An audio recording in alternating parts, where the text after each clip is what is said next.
Grief is such an overpowering emotion, especially after losing someone so close to you. It can take months, years, even decades to get back to normal, if that's even possible after experiencing a significant loss. This podcast was created to help you move through and release the emotions, allowing you to heal the hurt and begin living again. Listen in as I chat with medical professionals, grief workers, and people who have first-hand experience in losing a loved one, what their experience has been, and what they did to help heal themselves and those around them. Life isn't always sunshine and rainbows, but I believe there is always a silver lining if you're willing to look. Welcome to the Release Podcast.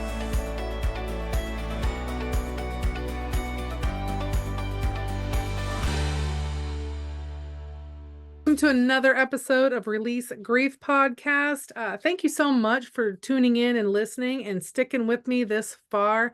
These guests that I've had on recently have been like all of the guests, but even the ones like recently, like I'm getting a little more into my flow. I'm getting a little more into my questioning, and like these guests are really bringing it to the table. Like they're stepping up and bringing me the conversations. And a lot of times it's, being a podcast, and this is going off on a way big tangent. So let me just pull it in right now.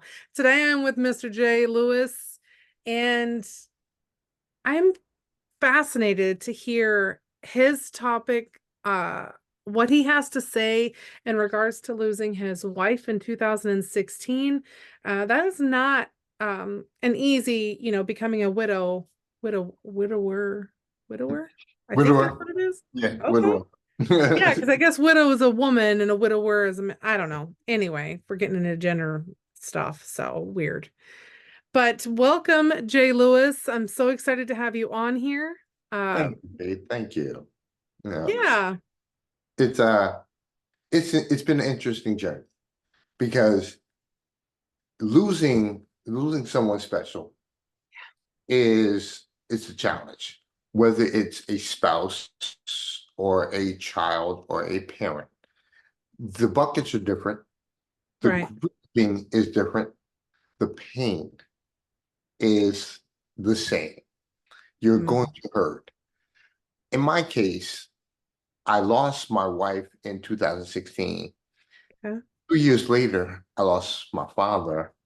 And that situation was interesting because my stepmother passed away about a week before my father. Oh, wow. And personally, I believe my father died of a broken heart. And it was interesting. I am literally at the hospice with him.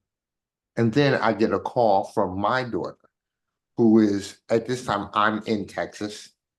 And, I get a call from my daughter in New Jersey because I lived in New Jersey as my father is taking his final breaths. Mm. I literally get a call saying that my cat of 12 years has developed some form of cancer, and they're at the vet now. And the only thing they can do is put him down. Oh. What hurt me was the fact me and that cat, we got down like 4 flat tires. That was he was my homie. And it hurt me that, I wasn't able to be there with him. Yeah. It's the reason why I'm bringing this up is because I speak with people about so many different forms of grief. And a big part of it is because I've been through them all. I always say I am a lemony snicket type of Yeah. person.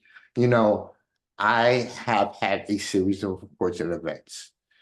When my wife died, what was interesting was that my wife had a request years before Yeah. that said that if I ever go on machines or anything of that nature, I do not want to stay on them. Yeah. And the reason why she had that was because unfortunately her sister passed away um, a year before she made that statement. Oh, And okay. Yep. her family kept her on life support. And her That's sister, rough. it was interesting because her and her sister were the best of friends. And Yeah. to see my wife change as a result of her sister not being there, when she made that statement, I knew what she wanted. Yeah. When in 2016, when this happened to her, I the doctor presented a DNR to me and do not Mhm. resuscitate. Yep.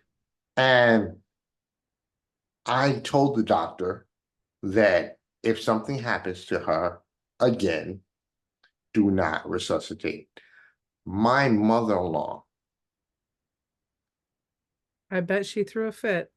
not only threw a fit, she convinced many of the people that were associated with me and my wife that I was a Dr. Kevorkian type of person. Put it Yeah, I that could way. imagine that. And I'm gonna tell you something. In all fairness, this woman lost two children. Yeah. So in all fairness, you Yeah, know, I'm sure she it, didn't want to lose another one. right. And, I mean, at first I was upset, obviously, because I felt like I was being attacked Sure. while I am unfortunately dealing with my wife who was about to lose her life. You know, it was difficult. And that's why it took me years to readjust because many things had to change. I had to change friends groups. I had to find my tribe Right. because the old group of people that I was associated with were associated with me and my wife. Hmm. And because my mother-in-law had been so successful in making me look like, again, the Dr. Oh, Kapoor, yeah. you know, it was Yeah. it made it easy for other people to kind of shun me. To hate you. And Literally to just hate you. I mean, Because how dare you do that? How dare you take her life away? She could have had a miraculous recovery. She could. So, if you don't mind my asking, one, how long were you and your wife married? And two, what happened to her? okay. First, I'm gonna give you the most elaborate story that you ever Okay. want to hear. Yeah. Me and my wife were married 17 years, Okay. but we were together 26. Oh, wow. Now, Okay. I met her when I was 18 years old at Hampton University in college. Now, here's where the story comes. I I never wanted to go to Hampton.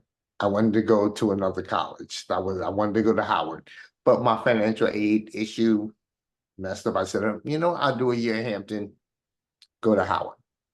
Hmm. When I went to Hampton, I ended up meeting this woman, and it was the weirdest thing because it was like we clicked from the moment.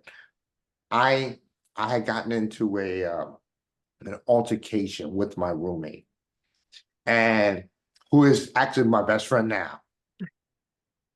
Back then, we couldn't stand each other, Right. but it caused me to. We lived off campus, so it caused me to go onto campus and look for housing. Hmm. When I go on campus, of course, the housing department's closed. So now I am 18 years old, first year in college, and officially homeless. But I end up seeing a young man from New Jersey that I had known. And I had no idea he was even down in Hampton, in Virginia. I had no idea. Hmm. So he's talking to me and he says, there are so many people from Jersey, you got to meet them. And then he says, there's this girl named Kim. She lives like 15 minutes from you, man. You got to meet her. She's real cool. He said, but I can't remember her telephone number and I can't remember what dorm room she stayed in. He goes, but when I find out, I'll tell you. Then he says, I need to go to the mail room. My mother sent me a care package. Hmm. Let me go there real quick. Then we can go to the cafeteria, grab something to eat. I was like, okay. So we go to the mailroom, and I'm assuming that it's going to be crowded. Hmm. There were just these two girls there. And I said, okay. He looks over. He says, you remember that girl Kim I was telling you about? That's her right there. And I look at this woman. And Faith, have you ever had a situation where you were so infatuated with a person where the entire world just went black and all you could do is see that person? That's the feeling I had when I saw her. So And just like the movies when it goes, oh, yes, and it's like yes, boom right there. it was just Gotcha. like that. And Oh. then and then we started to get to know each other, a few weeks later. And mind you, we're still both 18 and Mm-hmm. we're still both feeling our wild oats. So, Yeah. but a couple years go by and we're still dating. And she gets a call from her mother. And her mother says, you got to come home. Your uncle has just passed away. We got to go home. So she says to me, you want to come home and meet my family? I was like, sure, why not? How long had you been dating at this point? Or were you even dating yet? Yeah, we were dating. It was 2 years at this point. It had been 2 years. Oh, 2 years. Yeah. Okay. And so now I we go and we missed the funeral because first off, trying to drive the Chesapeake Bay Bridge at certain times of day is crazy. If you've ever Okay. been to Virginia, you'll know. Not on the Chesapeake Bay Bridge. I've never been on that. You know what? But what was interesting was we missed the funeral. We end up going to the repast. Hmm. And at the repast, I meet her family. And all of a sudden, her aunt stands up out of nowhere. The same aunt whose uncle passed away, Hmm. who was married to the uncle. And she Right. goes, you look like somebody. You sound like somebody, but I just don't know who it is. And I said, well, about a half hour later, I get a phone call. Now, that phone call comes from my dad. Let me explain something. I hadn't seen my dad in probably about 7 years. My father, unfortunately, well, him and a group of his friends decided to rob a bank and he went to jail. Hmm. So, he was locked away. He had gotten out of prison and he had moved to Texas at this point. Well, he calls me out of the blue and first I didn't even know he knew my number. And Right. he says, well, I got the number from your grandmother. Because when I went to Jersey, I always, I lived with my grandparents. My mom was in Nebraska. She was a minister. My father was in Texas, so I lived with my grandparents. And he goes, well, I'm up here to see a friend of mine because unfortunately he passed away. And I need to, Ah. and, you know, so I said, okay, well, I'm up here with my new girlfriend, and you know, uh, unfortunately, her uncle passed away. And he goes, well, you know what? We'll get together later on after our situations, and we'll talk. I said, okay, no problem. About maybe 45 minutes or so after that, the doorbell rings. And so I tell Kim's family, I said, listen, I'll get it. You guys are in the middle of something. I'll grab it. Sure. I get the door and it's of course my father. You're looking in the mirror. I am we literally Faith, we literally said, what the fuck are you doing here? You know, Right. I could to tell each when the other. aunt was saying that, and you And said your dad was up there for a funeral. My goodness. he walks in the house and they literally treat him like royalty. I mean, they Good. know him.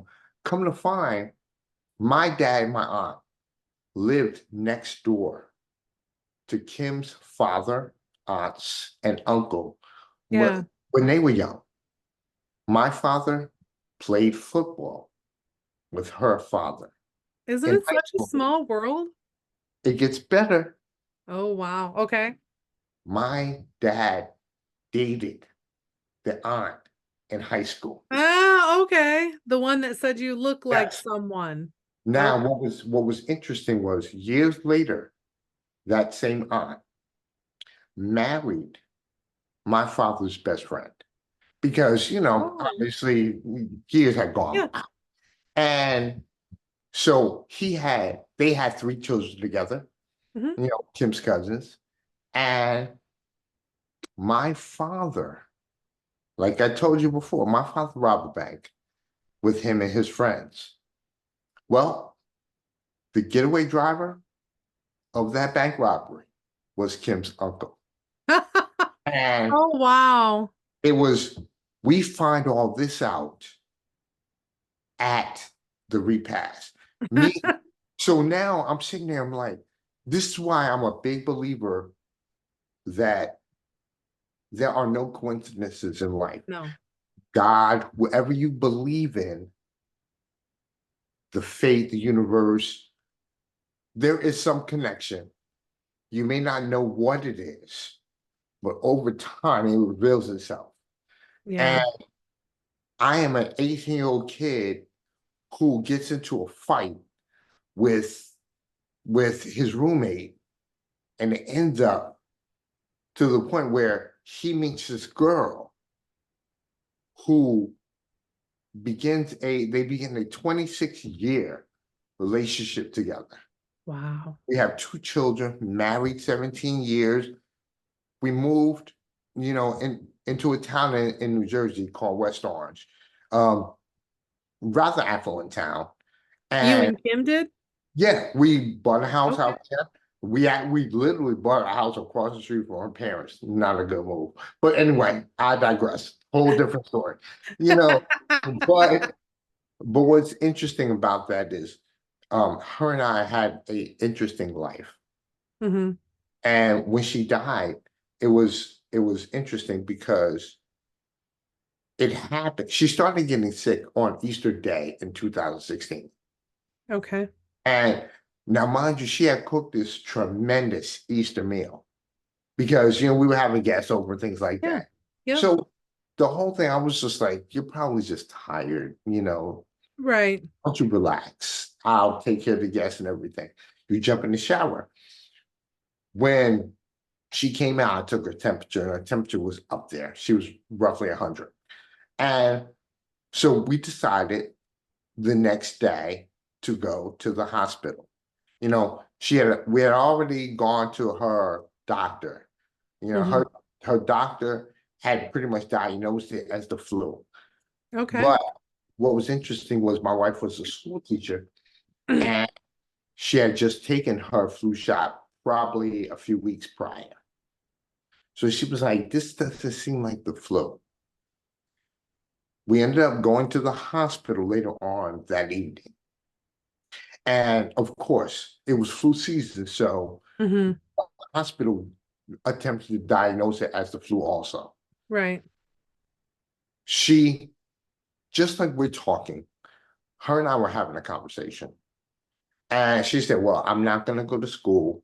Leave me your laptop, because we're going to call the school. I was working on a thesis for another degree.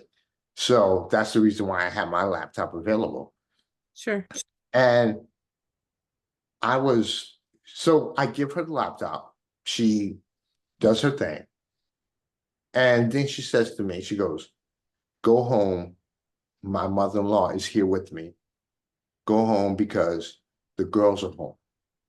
And you get them ready for school and everything. And then, you know, it's all good.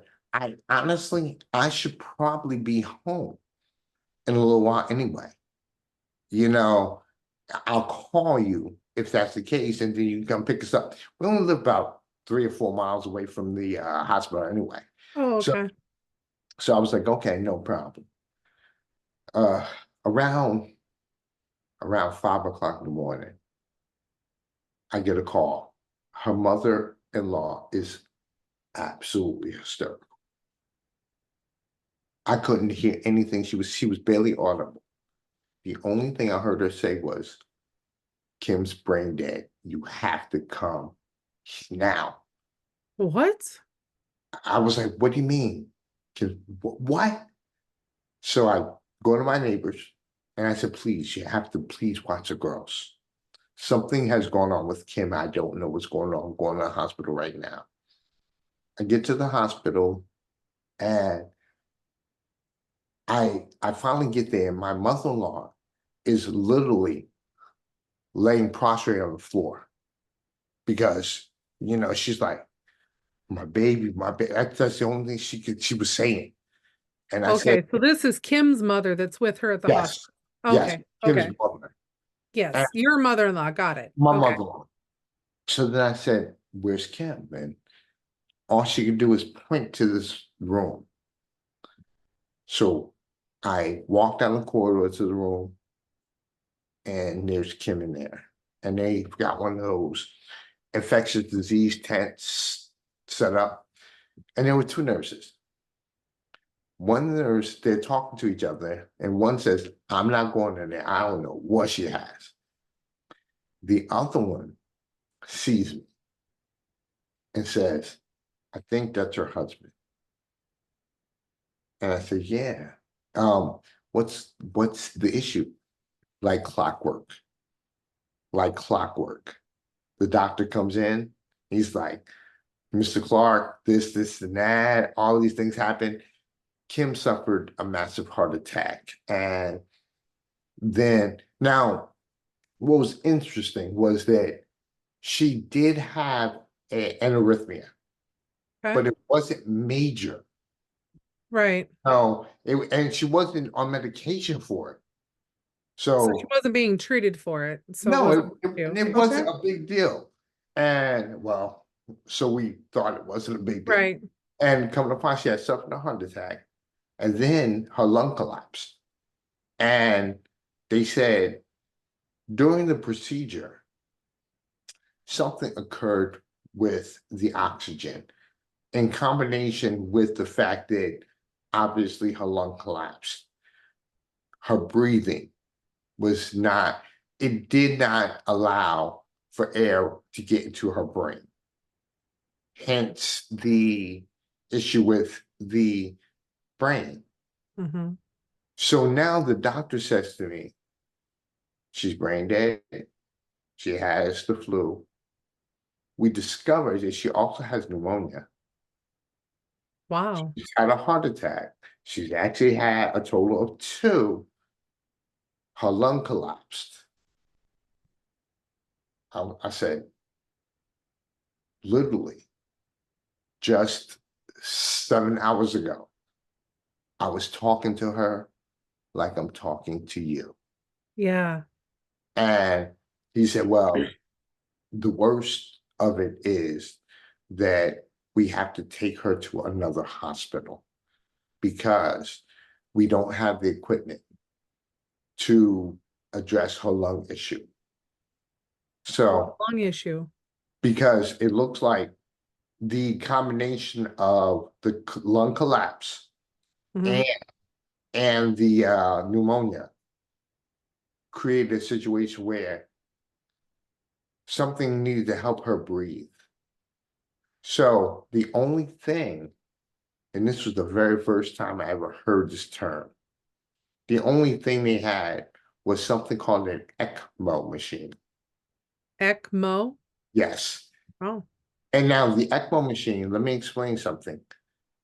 It became popular terminology in 2002, in 2021, 22, due to COVID. Mm-hmm.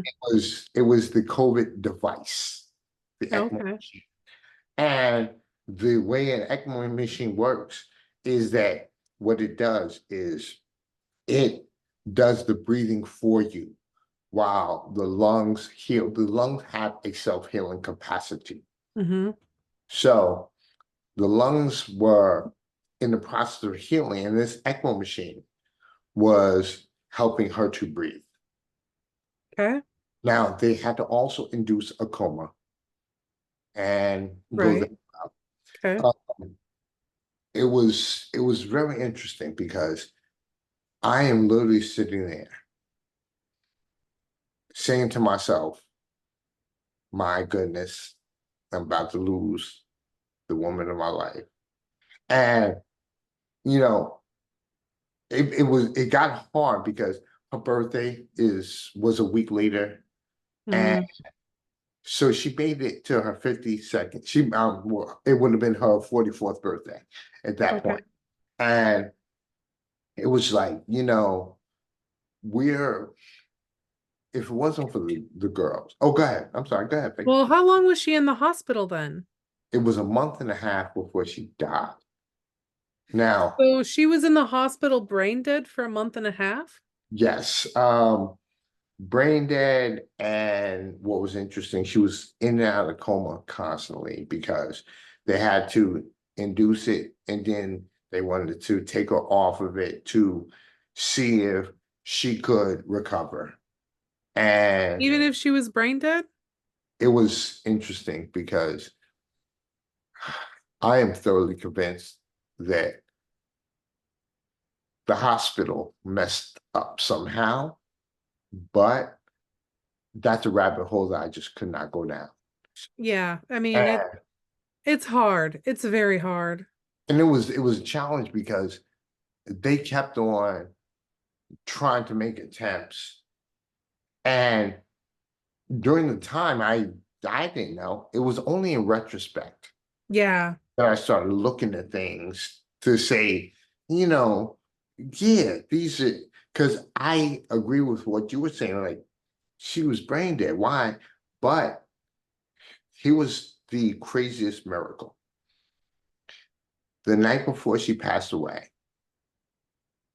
I go to the hospital and I go up there and because any time of night you can come in if the patient is Yeah. critical. So I go up there and when I get in, she is butt naked.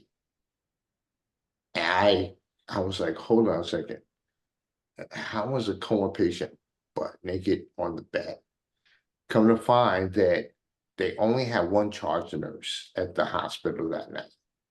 And the charge nurse, she was stripping everyone bare down the line. She had 7 patients Hmm.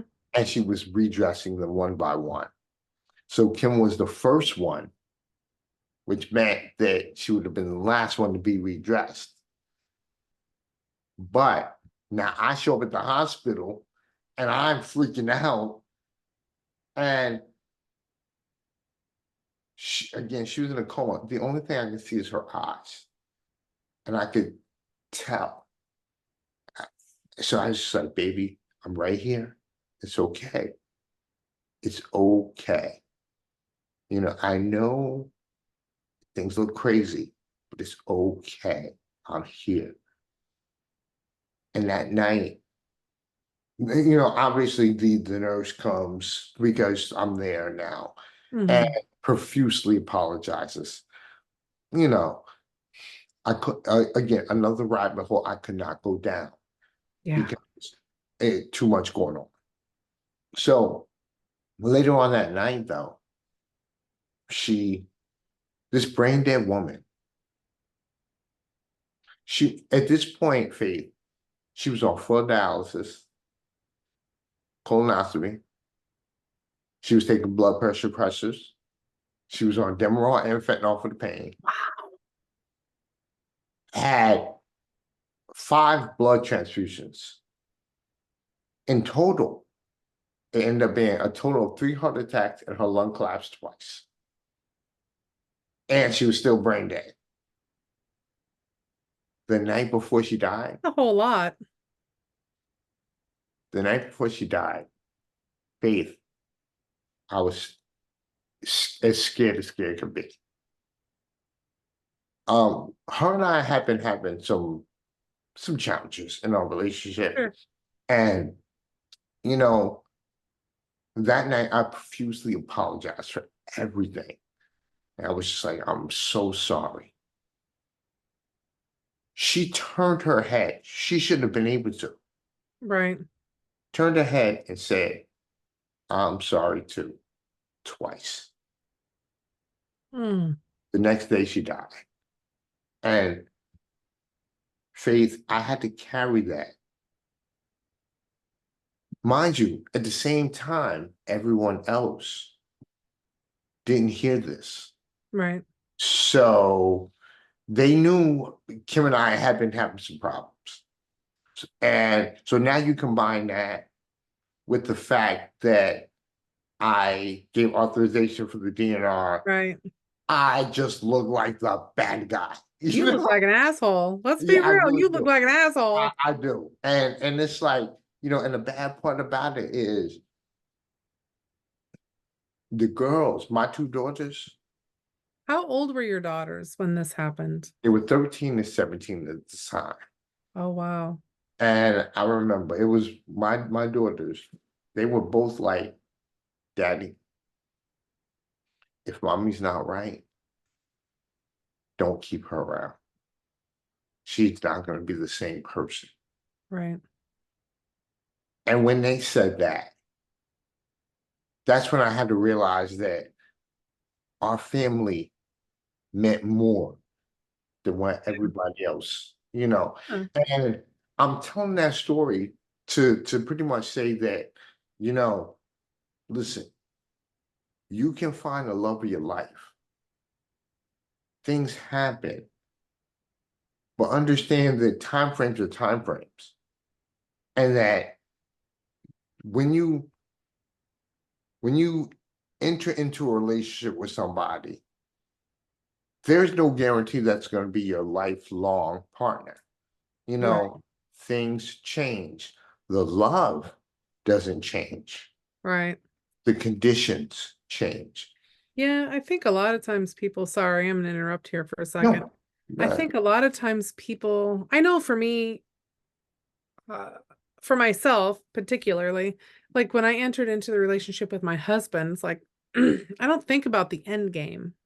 right, I don't think about the end game. To me, that's nowhere in my field of vision. right, I'm right. only thinking about the beginning and the now because you're building everything and you're building everything. So, yeah. It's, but it's real. I mean, listen, Yeah. me and Kim didn't think about an end game. Yeah. Mind you, her sister passed, her father passed. Yeah. We still didn't think about an end game. You know, No, you don't. because They it's that, weren't close enough to you to think about that. and not even that. It's what it is that you don't want to have that conversation with yourself because you don't want to envision your life No, without that person. that's correct. That is correct. And so you avoid that thought like the plague. And when it occurred, this is the reason why I do what I do now, because I had to realize over time that although the conditions changed, like I said before, the love doesn't change, but that No, also means that because they loved you so much, they don't want you to stay in misery.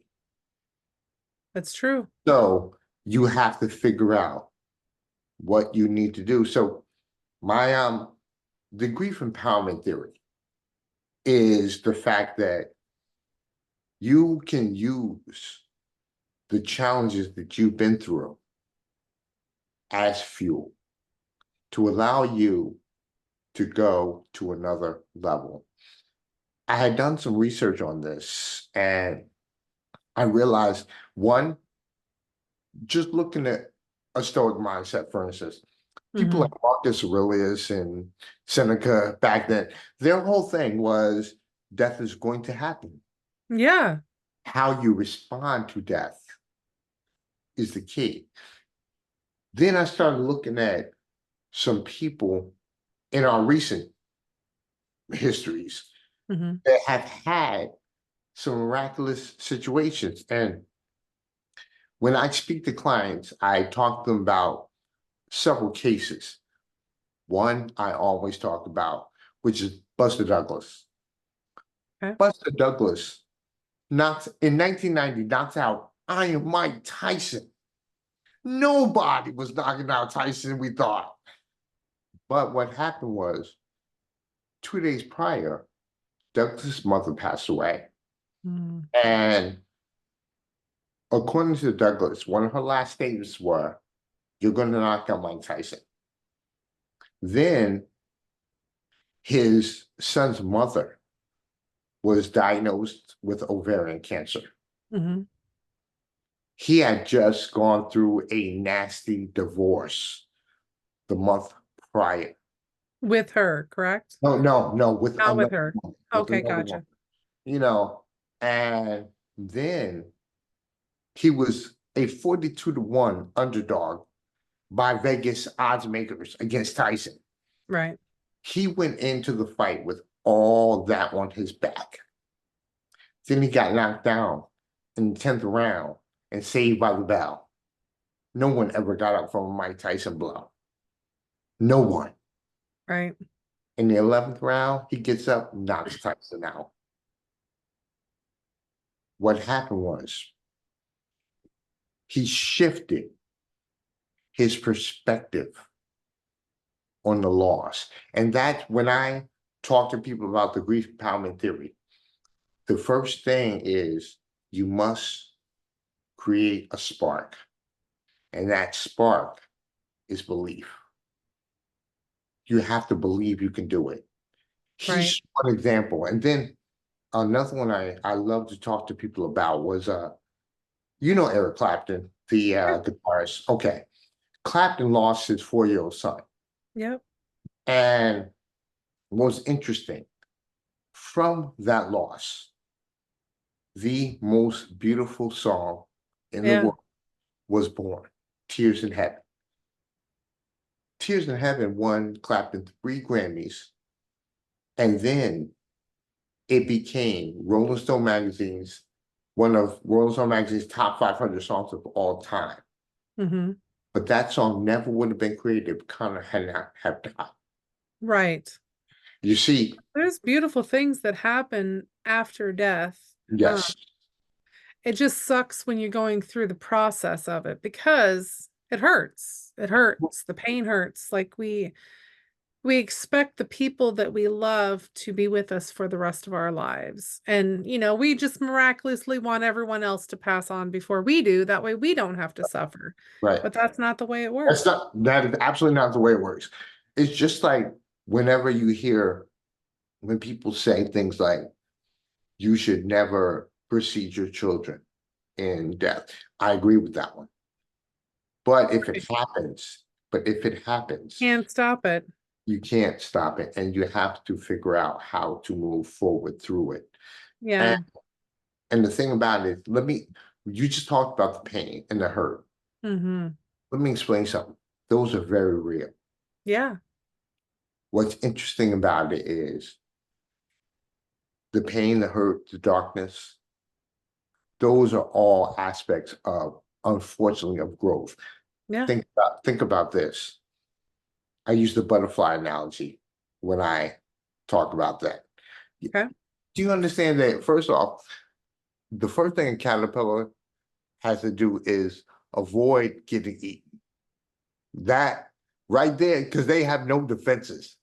Right. Then they climb up a tree and they create this cocoon. And inside that cocoon is the chrysalis that allows it to morph. Hmm. In that morphing process, it goes through something incredible. At certain points in the gestation period, it is literally eating itself Hmm. in order for the platelets to be exposed for the wings and the legs. Because mind you, a caterpillar doesn't have any of these things. No, it doesn't. But It's a during literal real life transformer. yes, and during that period, it makes those changes. It's in the dark, it's painful. Then once that caterpillar transforms into a butterfly, it has to go through another stage where it has to break out of the chrysalis. And during that breakout process, you can't help the butterfly. The Right. butterfly has to do it on its own Yeah. because there are fluids that are secreted in the wings that come from the activity, Oh, okay. you know, and Yeah, those things strengthen the butterfly for flight. If you help the butterfly, those those fluids they will don't not, form. right, they Yeah, will not form. The I'm bringing that all to the conversation because yes, pain and darkness and frustration, these are all aspects of the hurt we go through when we lose, but they are the key components to growth. You see, you will never know how to move to become a better version of you if you decide to stay satisfied to the yeah. and attached to certain things. For instance, I had to learn how to cook. I couldn't cook to save my life. For the first few weeks, all I was doing was eating fast food or, doing It was everything. looking like you was starving to death, huh? My daughter, it was her. My oldest daughter was in college, you know. My youngest daughter was like, Daddy, um, I can't do the fast food thing anymore. You Right? gotta cook something. So, tacos was my first meal. Right. Thank God for Ortega. You know what I'm saying? But, Right? but it was like, but ever since then, I started cooking. Cooking became a very cathartic art for me. It is. It was therapeutic in this respect. I could literally just throw on my headphones, make a meal. Now, I'm no chef, and I won't profess to be, but I'm a lot better than I used to be. I don't eat fast food anymore. I stopped eating pork, meat, and beef. I changed my diet. Um, and I eat a lot healthier now Right. because because I've learned. And that's part of that morphing process. I had to learn how to cook in Right. order to support my family. That Yeah. I I do a podcast with a I was lady. just gonna say, like, you sound like you have some experience in like the coaching industry, like with the way you're talking and the analogies that you're using. So tell me about that, because I'm pretty sure I'm not missing my mark. Well, you know what? I am a grief coach, and Okay. and I I use what I call the grief empowerment theory to have conversation with people to let them Ah, know that you may have been victimized, but you are not a victim. yeah. Only if And you choose to be. Only if you right, choose to be. right, and that's it. Back to the spark. Yeah. It it's how you believe. Perspective matters. And It does. when you make the decision to shift your perspective, it's a harder road you're going to go down, but it really isn't because it's Jim Rohn said this: you're either going to go through the pain of now or the pain of later. That's right. And with And grief, so, you know, if you don't deal with it now, you will deal, it will find you. right, right. He's I got mean, your number. it's Jordan Peterson said, choose your heart. Real Yeah. simple. You know what I'm saying?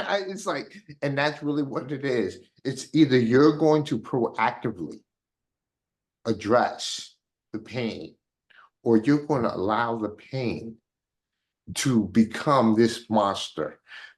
In my speaking, I often refer to the art of the grief empowerment theory as mental judo. Mm, And that's because good. the concept of judo is simple.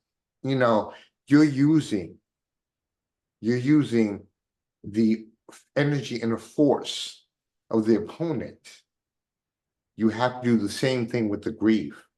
And when you start stealing back your energy, the grief has been taking from you, Hmm.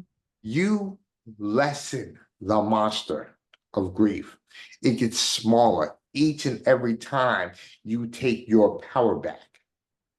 And over time, you're able to judo flip it.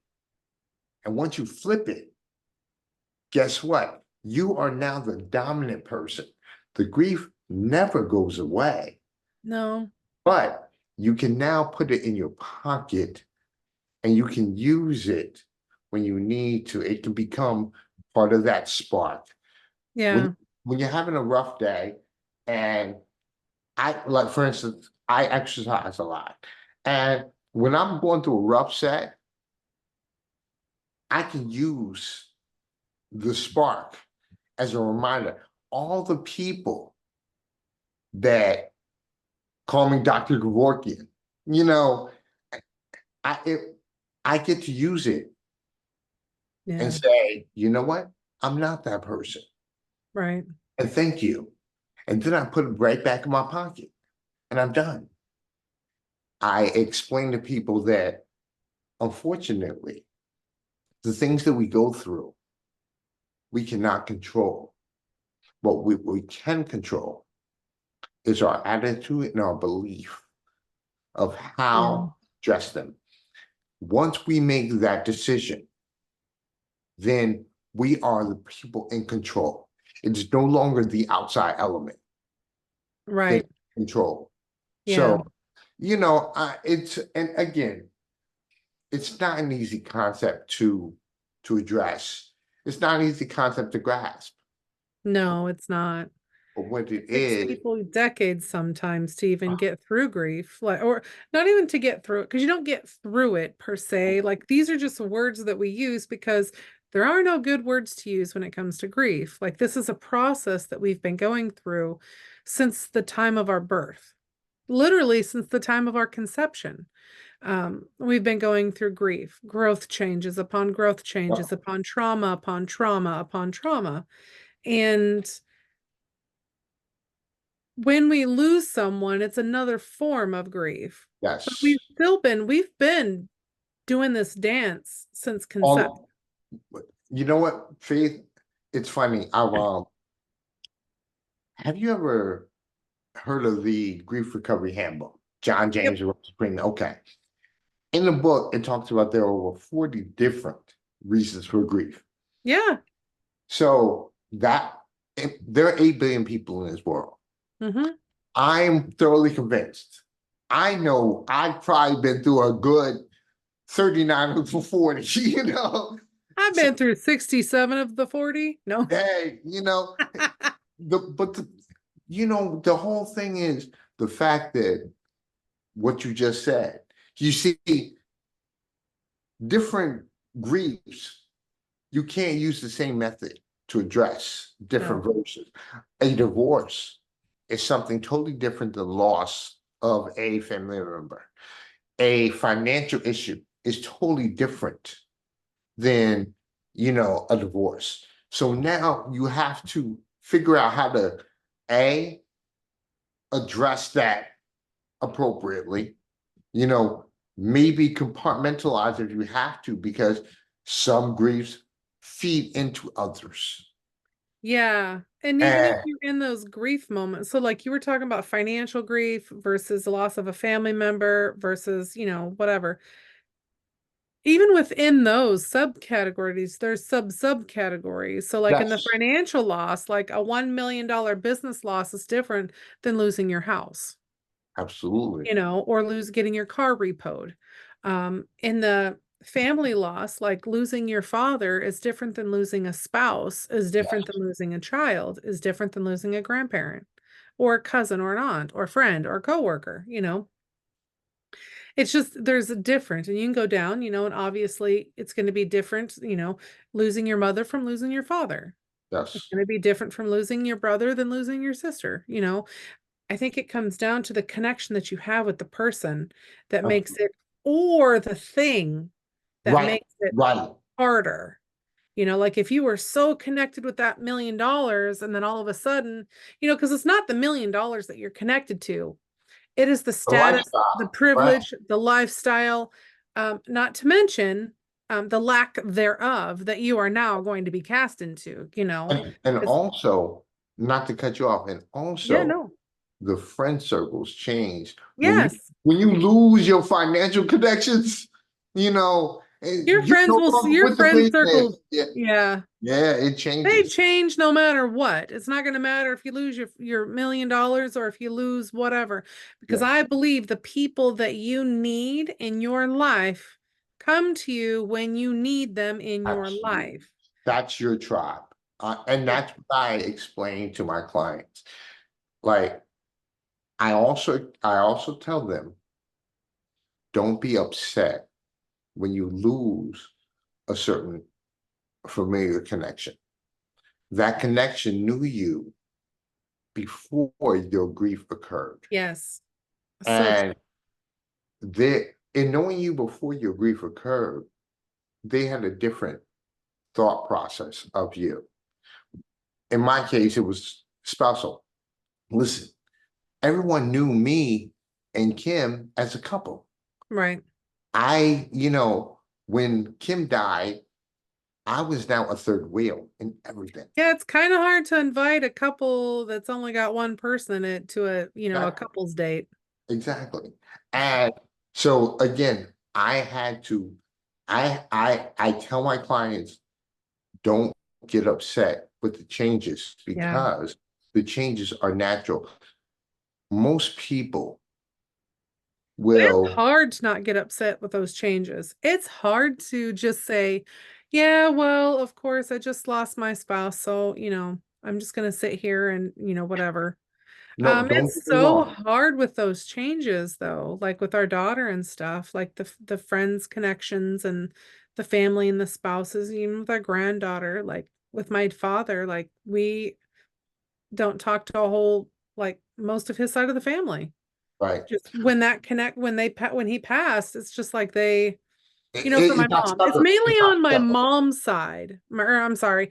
It's mainly with my mom. So when my father passed, they were married for like 37, 38 years when he passed. And he had sisters and he had siblings, brothers and sisters and stuff like that. And when he passed, it was just like my mom no longer existed in their world, Right. even Because, though she was a driving force but, within the but family. Faith, remember something. The pain, it is a reminder. Your mother was a reminder of what they lost. My Sure. mother-in-law, Yeah, my my mother-in-law, I couldn't understand why she hated me so much. It wasn't that she hated me. It's right. that I was a reminder of what she lost. It's the emotional connection It to was an what she no emotional longer connection. has. Yeah. And and it was just like, I had to and over time I had to understand that. Yeah. It's not for her to understand. She is the one in pain, you know, and it takes But she does have to start to understand that, like on her journey in well, her they own will, way. see, they will over time when you Yeah. stop let me tell you the way. There's when it comes to grief, like there's so much to unpack. Yes. Um, It, it's unreal. let me tell you this, Faith. It's when you stop the Mortal Kombat, when you stop fighting fire with fire and use a little water, then it becomes different. I Yeah. remember the day my mother-in-law wanted to tear my head off over the phone. I was down here in Texas at this point. My daughter lived with her in New Jersey, my oldest daughter, and she wanted to tear my head off. I said to her, I said, listen, we've been doing this dance too long, and I know it hurts. And I'm sorry that sometimes you have to take responsibility. The hardest part. But then I also explain to my clients they learn the difference between responsibility and blame and fault. You see, responsibility is freeing, is the pathway to Hmm. an opening, is the key. On the other hand, fault and blame are locks. They You are. are a prison within your own, with no walls. And the reason why blame and fault is the case in a lot of situations because others want to blame and fault you because Yeah. they don't want to take responsibility. So Yep. they are looking to shift their responsibilities onto you, and it morphs into blame. And they want you to carry their weight. Yep. So Let's do go in not, full circle to the beginning of this right, podcast when we said people are flinging their own bull crap on the other person yes, they're with. yes. Same And thing.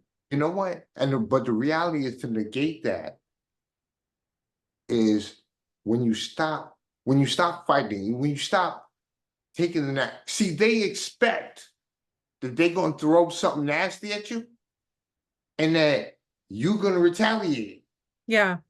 Because But they want that. Because they right, want that. Because they want to keep the fire going, the flame going, and justify their actions yep. as to why they're acting this way. It And then makes it easier for them. when you turn around and use water instead, you shock them. Yeah. They See, don't know how to respond. they don't. You become, you now have the upper hand. And again, having the upper hand means that you now can control the situation without being so angry. Yeah. But And please don't confuse having the upper hand with power plays. well, let me explain something. It, There's no power I play. just don't want the people Yeah, listening to think that they need to like manipulating the situation with the power plays and absolutely. all those. So And clarify this for me. let me go back. Okay. You don't want, listen, when I say taking control, I mean that you now have a way to direct the situation where it's no longer a violent altercation when you Right. talk. You Yeah. have a choice to say, you know what? I'm I understand, choosing. right. I understand what you're going through. And don't say to them, please understand what I'm going through. They ain't gonna understand it. No. Just simply say, you understand what they're going through. And you know what? I don't want us to go this way anymore. When I say you have control, you are the person that can defuse the bomb. Right. This is not a power play. Yeah. This is you saying, you know what? Enough is enough. We're both going through pain. We don't need to be the reason why we're allowing each other's pain to continue. Right. At least I'm backing out of this dance. Right, You can right. continue it all you choose to, but I myself am removing my dance card and I'm going to sit over here on the sidelines and I'm going to, And stare at the wall. what happens is over time, the other party will Yeah. do the same thing because Yes, they I don't agree. want, you know, one, they see now they they get to look at themselves in the mirror and say, you know what? Yo, such and such a person apologized to me. Such a person said they were sorry, and here I am, still trying to kick it back in. What's wrong with me? You Well, know, it also comes down to if you don't have anyone to fight with, you can't really fight. right, So if you right. keep fighting, then you look like an asshole. And that's really what this is. Oh, And this is about being able to do that without right. calling them an asshole. Well, They're right. I'm not saying that you're calling no, it, you should call oh, people an asshole, no, no, no, no. Listen to but removing yourself from that right. situation. See, let me explain something. No, when you do remove yourself from that situation, guess what happens? They call themselves an asshole. Yeah, You see, yeah. That's what I'm and talking that's about. right. That's the point. Basically, Frank Sinatra said this. He goes, "Master success is Swedish revenge." And Yep. I add a little something onto that because I say, because you don't hurt anyone. You see, people hurt themselves because they're upset at how successful you become, even though you told them, they told you you were not going to be successful. Mm-hmm. When you became successful, you now put a taste in their mouth. You now have proven them wrong. And Mm-hmm. and the fact that you've proven them wrong simply means that you've made the decision to carry forward. And, Regardless. and you've done that even though they made the attempts to bring you down.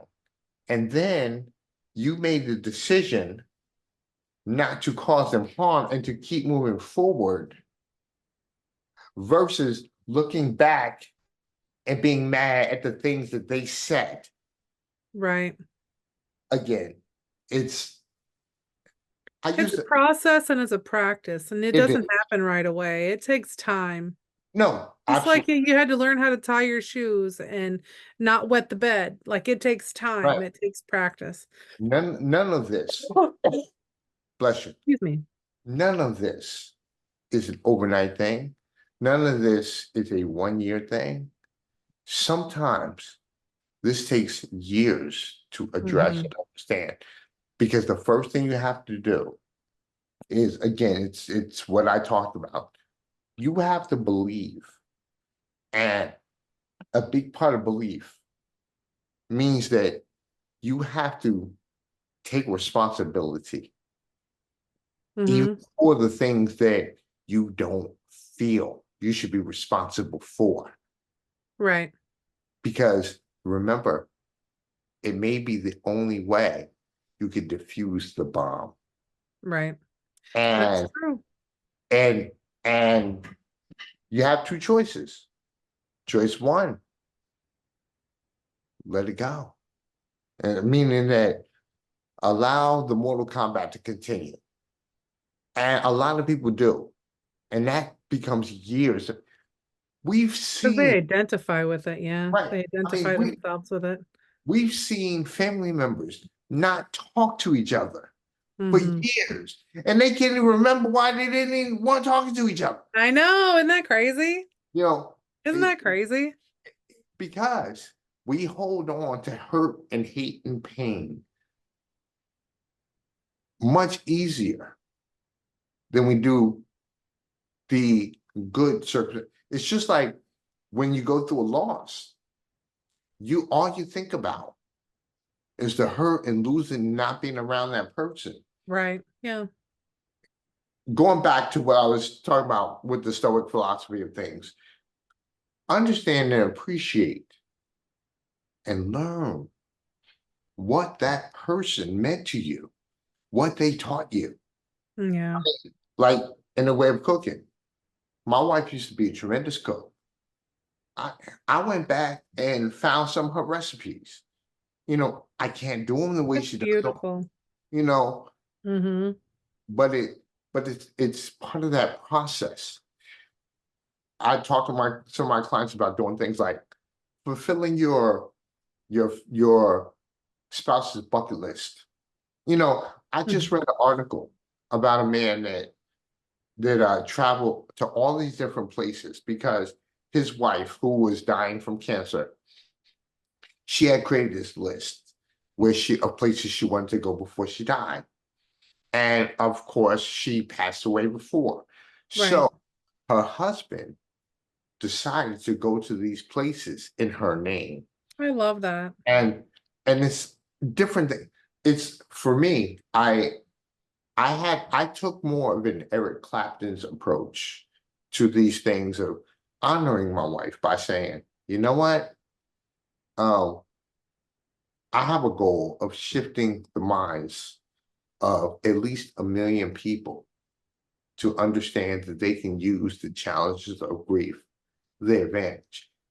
And the reason why I'm taking the Clapton approach is I'm choosing to honor my wife the way she created that song to honor Connor. I I'm saying, baby, I miss you. I wish you were here. Mm-hmm. but you're not. And let me show you what I'm going to do. Let me show you what I'm Yeah. doing. And it's like, I know she's looking down at me and she's proud of me. And that's what I tell people. Listen, it's, you can't do anything about the loss, Right. but what you can do is shift your perspective on it. You don't have to listen to what society says. You don't have to listen to the outside that says you should be angry. You should be upset. No, it's don't take the why did this happen to me approach. Take the how am I going to learn from this approach? And Right. it's different. You know, That's again, a good one. it's uh, listen, I we can have this conversation all day We because could have this conversation all day, but we have sped through some time now. Let me tell you, holy buckets, I did not even realize the time that we were at. So my we bad, are my going bad. to tell me how people can get in touch with you. Go ahead and drop it down how people can get in touch with you. Uh, you could connect with me on my website, jl3motivation.com. And Or I'll have, oh, go ahead. I was like, or you could just shoot me an email. Real simple. As a matter of fact, I just got a new email address, so please give me a quick second.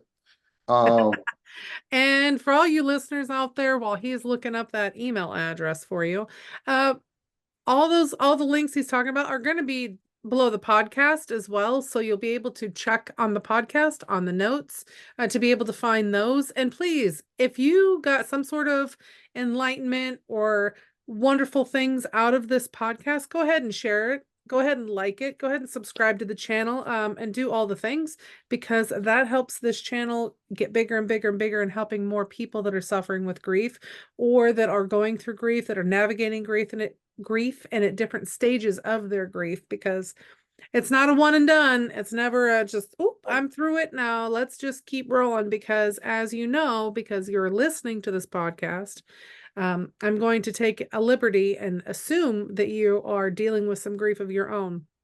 You know that this shit just doesn't go away. Like, you just have to learn how to navigate it a little bit, how to get some tools and tips and tactics on how to, like, when you're having meltdowns and spirals and all of the things, which is what all these guests keep talking about and whatnot. So anyway, Jay, did you well, figure it out? yes, my email address, jlewis, Lewis, at JL3, the Is number that the letter three? Or the I'm number sorry, three, the number the three, letter three. It has been a long day. jl3motivation.com. All That right. you shoot me an email, and what I'll do is I'll send my scheduler, and we can schedule some time to have a conversation and go from there. Plus, like I said, I'm definitely going to give you all my social media stuff, Yeah, so you put on a site. Because, ladies and gentlemen, I'm gonna shameless plug real quick. go Just like ahead. you said, hey, look, I need to grow my YouTube channel too. So, Yeah. it is what it is. But again, Faith, thank you so much for giving me an opportunity to have a conversation with people today, with your audience. Absolutely. Thank you for being on here.